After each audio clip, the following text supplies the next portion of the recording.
இந்திய தர நிர்ணய அமைவனம் சார்பில் BIS சான்றிதழை பெற்ற அனைத்து உரிமைதாரர்களுக்கும் நேரடியாக சான்றிதழ் வழங்கும் நிகழ்வு மற்றும் அவர்கள் தங்களின் தயாரிப்பு சிறப்பை பேணுவதற்கான ஆலோசனைகள் வழங்கும் நிகழ்வும் மதுரை அழகர் கோவில் சாலை தனியார் விடுதியில் நடைபெற்றது.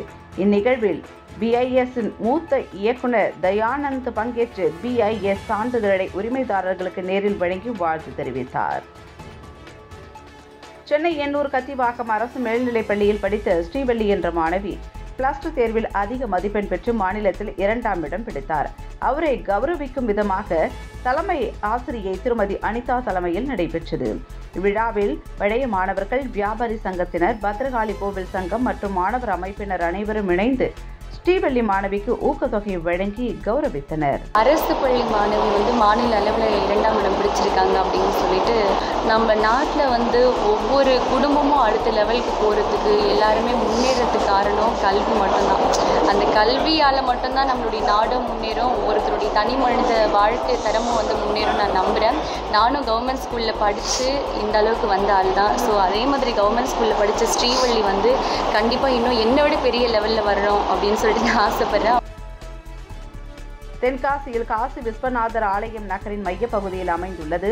இந்த கோவிலில் 18 ஆண்டுகளுக்கு பிறகு மகா கும்பாபிஷேகம் நடத்த பக்தர்கள் கோரிக்கை விடுத்த நிலையில் இந்து சமய அறநிலையத்துறை சார்பில் கோவில் கோபுரம் புதுப்பிக்கும் பணி நடைபெற்று வருகிறது. அதன் ஒரு பகுதியாக பல லட்சம் ரூபாய் மதிப்பிலான மரக்கம்பங்கள் ஆஸ்திரேலியா நாட்டிற்கு அருகே உள்ள பப்புவா நியூ கினி என்ற தீவில் வலிமூவ் என்ற பகுதியிலிருந்து தென்காசி ஆலயத்திற்கு கொண்டு வரப்பட்டது. இன்று காலை கொண்டு வரப்பட்ட கொடி கம்பத்திற்கு பூஜைகள் செய்து 100க்கும் மேற்பட்ட பக்தர்கள் ஆலயத்திற்குள் எடுத்து சென்றனர்.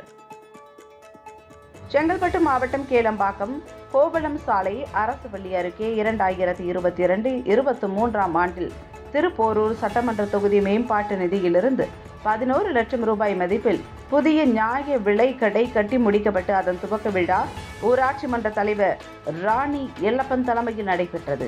மேலும் இதில் சிறப்பு அழைப்பாளராக திருப்போரூர் MLA SS பாலாஜி, திருப்போரூர் ஒன்றிய குழு பெருந்தலைவர் SRL இதயவர்மன் ஆகியோர் கலந்து கொண்டு ரேஷன் கடையில் உணவுப் பொருட்களை பொதுமக்களுக்கு வழங்கி துவக்கி வைத்தனர். புதுக்கோட்டை மாவட்டம் பொன்னமராவதி அருகே உள்ள தேனூர் கிராமத்தில் அமைந்துள்ள ஐயனார் கோவில் அடைக்கலம் காத்தார் புறவி எடுப்பு திருவிழா வெகு விமர்சையாக நடைபெற்றது. தேனூர் கிராமத்தின் குதிரை எடுப்பு திடலிலிருந்து சுடுமண்ணால் செய்யப்பட்ட வான வேடிக்கையோடு மேலதாளம் முழங்க சாமி ஆட்டத்துடன் தோளில் சுமந்து கொண்டு வரப்பட்டது. பின்பு அங்கிருந்து புறப்பட்ட புறவிகள் ஐயனார் கோவிலை சென்றடைந்த நிலையில் ஐயனார் சாமிக்கு தீபாராதனை காண்பிக்கப்பட்டது. இதில் சுற்று வட்டாரத்தை சார்ந்த ஏராளமான பொதுமக்கள் கலந்து கொண்டு சுவாமி தரிசனம் செய்தனர். இந்தியாவில் கோலாகலமாக கொண்டாடப்படும் திருவிழாக்களில் முக்கியமான திருவிழாவான விநாயகர் சதுர்த்தி விழா நடைபெறுவதை ஒட்டி திருவண்ணாமலை மாவட்டம் செங்கம் பகுதியில் சுமார் 100க்கும் மேற்பட்டவர் விநாயகர் சிலை செய்யும் தொழிலில் ஈடுபட்டு வருகின்றனர். இதற்காக வருடம் முழுவதும் உழைப்பை தரும் விநாயகர் சிலை தயாரிக்கும் பணியில் ஈடுபட்டு வரும் தொழிலாளர்களின் வாழ்வாதாரம் மேம்பட வங்கிகளில் அரசு மாநிலத்திலும் கூடிய கடன் வசதி அல்லது வட்டி இல்லா கடன் வசதி ஏற்படுத்தி தர வேண்டும் என்று கோரிக்கை வைப்பதோடு விநாயகர் சிலை அமைப்பதற்கான வரன்முறை அமைத்து அரசு விதிகளின்படி தமிழகமெங்கும் ஒரே அளவிலான விநாயகர் சிலை தயாரிக்க அரசு ஆணை வழங்க வேண்டும் என்று கோரிக்கை வைக்கின்றனர். கிருஷ்ணகிரி மாவட்டம் பர்கூர் அருகே உள்ள கோதிகானனூர் கிராமத்தில் எழுந்தருளி உள்ள ஸ்ரீதேவி பூதேவி பெருமாளப்பன் ஆகிய திருக்கோவில்களின் மகா கும்பாபிஷேகம் வெகு விமர்சையாக 3 நாட்கள் நடைபெற்றது. இதனைத் தொடர்ந்து மூலவர் சுவாமிகளுக்கு சிறப்பு அபிஷேகமும் அலங்கார பூஜைகளும் கற்பூர தீபாராதனைகளும் நடைபெற்றது. பின்னர் சிறப்பு அலங்காரத்துடன் காட்சியளித்த பெருமாளப்பனை மக்கள் தரிசனம் செய்தனர். மேலும் இந்நிகழ்ச்சியில் கிருஷ்ணகிரி பாராளுமன்ற முன்னாள் உறுப்பினர் டாக்டர் செல்லகுமார், கிழக்கு மாவட்ட காங்கிரஸ் துணைத் தலைவர் PC சேகர் உள்ளிட்ட ஏராளமான மக்கள் கலந்து கொண்டு பெருமாளப்பனை தரிசனம் செய்து வழிபட்டனர். புதுக்கோட்டை மாவட்டம் தெற்கு செட்டியாப்பட்டியை சேர்ந்தவர் மாரிக்கண்ணு. இவர் கடந்த 2 தினங்களுக்கு முன்பு விபத்தில் சிக்கி புதுக்கோட்டை அரசு மருத்துவக் கல்லூரி மருத்துவமனையில் சிகிச்சை பெற்று வந்த நிலையில் இன்று மூளை சாவடைந்தார். இதனைத் தொடர்ந்து அவரது உறவினர்கள் ஒப்புதல்படி அவரது உடல் உறுப்புகள் 2 நுரையீரல்கள், 2 சிறுநீரகம், 2 கண்கள், கல்லீரல் தானமாக பெறப்பட்டதை தொடர்ந்து அவரது உடலுக்கு அரசு உத்தரவுப்படி அரசு மரியாதை செலுத்தப்பட்டது.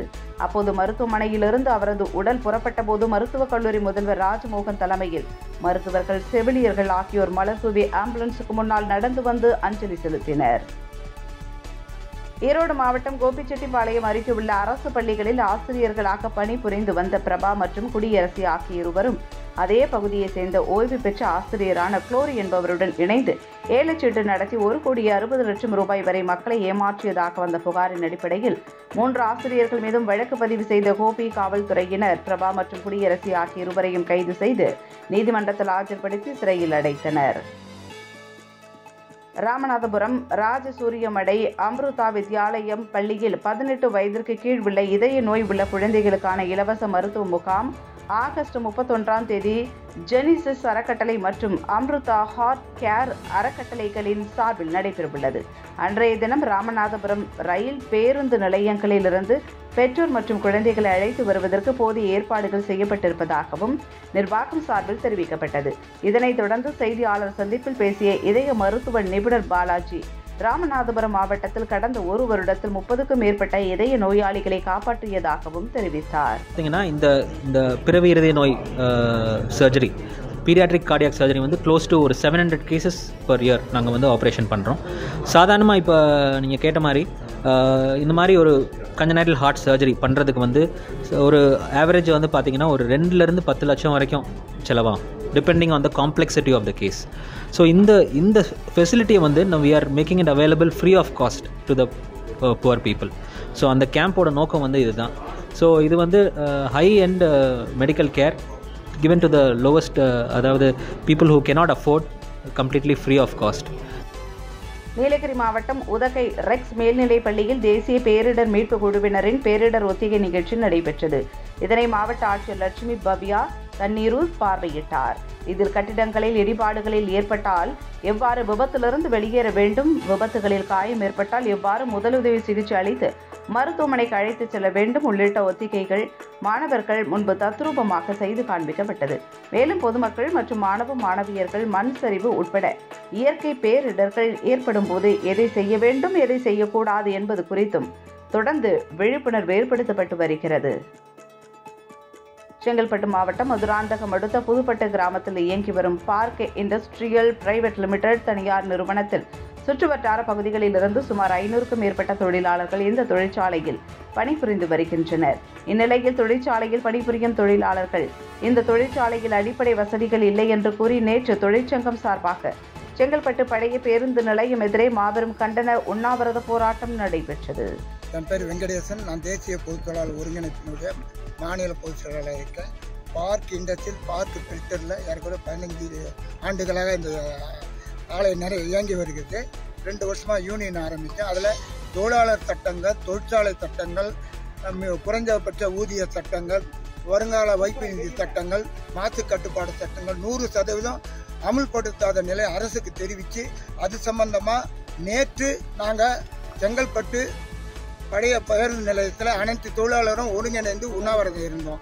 அந்த உண்ணாவிரதம் இருந்தனால இந்த நிர்வாகம் பழிவாங்க எண்ணத்தோட காலையில் பணிக்கு யாரையும் அனுமதிக்காம கேட்டு மேட்டூர் அணையிலிருந்து காவிரியில் உபரி நீர் வெளியேற்றியதால் காவிரி ஆற்றில் தண்ணீர் பெருக்கெடுத்து ஓடியது. காவிரி ஆற்றில் தண்ணீர் பெருக்கெடுத்து ஓடியதால் வெள்ள அபாய எச்சரிக்கை விடுக்கப்பட்டிருந்த நிலையில் சேலம் மற்றும் ஈரோடு மாவட்டத்தை இணைக்கும் வகையில் நடைபெற்றிருந்த விசைப்படகு போக்குவரத்து 13 நாட்களாக தற்காலிகமாக நிறுத்தி வைக்கப்பட்டிருந்த நிலையில் இன்று விசைப்படகு போக்குவரத்து தொடங்கப்பட்டது.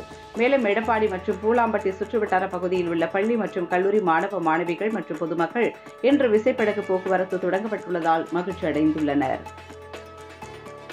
வேலூரில் தமிழ் புதல்வன் திட்டத்தின் ஊக்கத்தொகையை வேலூர் மாவட்ட ஆட்சியர் சுப்புலட்சுமி வழங்கினார். அரசு பள்ளியில் தமிழ் வழியில் பயின்று உயர்கல்வி பயிலும் மாணவர்களுக்கு மாதந்தோறும் 1000 ரூபாய் ஊக்கத்தொகை வழங்கும் திட்டம் இன்று முதல்வர் மு.க.ஸ்டாலின் கோவையில் தொடங்கி வைத்தார். அதனைத் தொடர்ந்து வேலூர் மாவட்டம் ஊசிரி கல்லூரியில் நடைபெற்ற நிகழ்ச்சியில் வேலூர் மாவட்டத்தில் உயர்கல்வி பயிலும் 4943 மாணவர்களுக்கு உதவித்தொகையை வேலூர் மாவட்ட ஆட்சியர் சுப்புலட்சுமி வழங்கினார். அப்போது வங்கி கணக்கில் 1000 ரூபாய் வரவு வைக்கப்படும் குறுஞ்செய்தி மாணவர்களின் மொபைல் எண்ணிற்கு வந்ததை அடுத்து மாணவர்கள் அனைவரும் சந்தோஷமாக சிரித்தனர். சென்னை புறநகர் பகுதியான ஆவடி அடுத்த பட்டாபிராம் சாஸ்திரி நகர் பகுதியில் ஒன்றுபட்ட பழங்குடி மக்கள் சங்கம் சார்பில் சர்வதேச பழங்குடியினர் தினம் கொண்டாடப்பட்டது. இந்நிகழ்ச்சியில் ஆவடி மாநகராட்சி ஆணையர் கந்தசாமி IAS கலந்து கொண்டு சிறப்புரையாற்றினார். பின்பு பழங்குடியினர் பகுதியில் கொடியேற்றி இனிப்புகள் வழங்கினார். இந்நிகழ்ச்சியில் பங்கேற்ற ஆவடி மாநகர ஆணையாளருக்கு பாசிமணி மாலையை பழங்குடியின மக்கள் அணிவித்து மரியாதை செலுத்தினர். இந்நிகழ்ச்சியில் 100க்கும் மேற்பட்ட பழங்குடியின மக்கள் மற்றும் சமூக ஆர்வலர்கள், வழக்கறிஞர்கள், வங்கி கிளை அதிகாரிகளும் கலந்து கொண்டனர்.